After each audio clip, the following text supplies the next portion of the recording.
Rep. Blais? Thank you.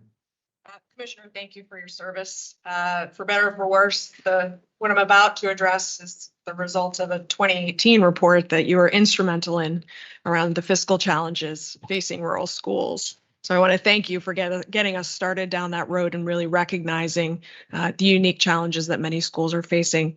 Town meeting is a proud tradition in 17 communities that I have the privilege of serving in the First Franklin District. And whether you're a community of 118 people like Rowe or 8,500 people like Montague, the school budget discussion is always very difficult on the town meeting floor.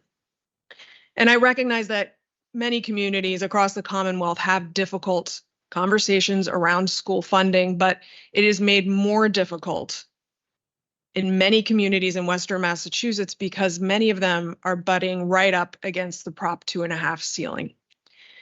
And the situation that rural schools are facing is dire. And it was detailed in the 2022 Rural Schools Report as such.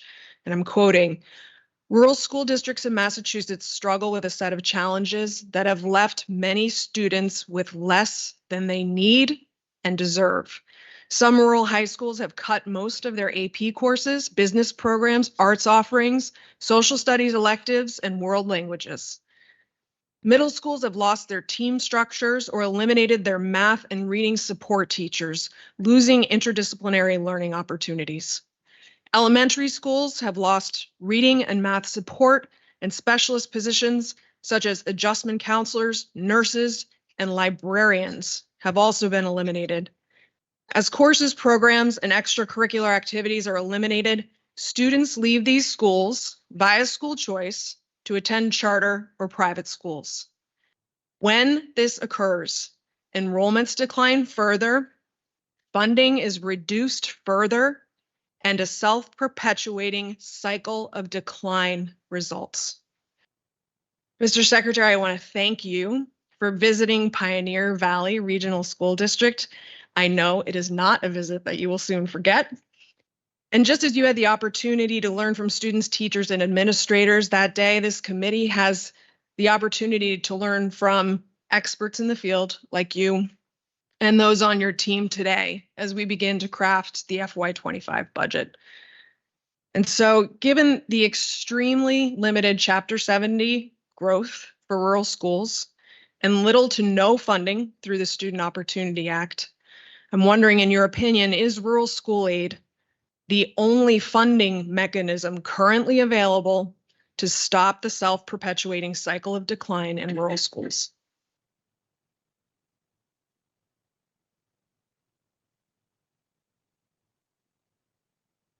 So first, I want to lift up and acknowledge how incredible that visit was.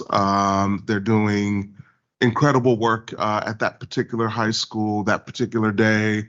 They were hosting their annual civility assembly to really come together around a core value of mutual respect, treating one another with dignity, and it was an honor to participate. And that is not my first visit to a Western Mass school. And I would say that my interaction with superintendents and principals in there in Western Mass has been, particularly in rural schools, has really underscored a lot of the challenges. They share them with me in no uncertain terms, and they are not bashful about doing so. I would say there are actually two things in the governor's budget that acknowledge some of the challenges in rural schools. One is a tripling of the rural aid, carrying that forth from last year. The other is regional transportation, which in this budget is higher than it's ever been. I know in particular that does provide relief for rural schools, and I know that's not the end. What I'm committing to is partnering to develop a solution while also acknowledging the challenges around declining enrollment and other factors that make this even more complicated. No, I appreciate that. And, I will say that when rural school aid was first established in 2018, it was at $1.5 million. As you noted, today we're at 15 million. But by my count, if we continue this rate of investment, we'll reach the 2022 Rural School Commission's recommendation of $60 million in about 15 years, which puts rural schools even further behind than we are right now. And in your testimony, you stated that change is a process, not an event. A successful administration is about building on progress.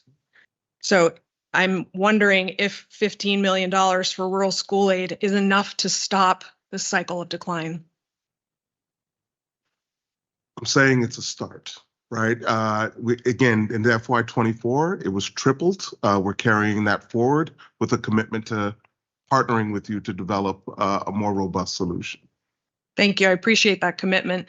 And I appreciate you bringing up regional school transportation. I wanted to ask you about this because what we're hearing is that it would reimburse districts at 80%, but what I'm hearing on the ground is that that percentage is much lower. So I'm just hoping you can clarify what percentage we're at. I might need to call on my expert for that, Tom. Tom?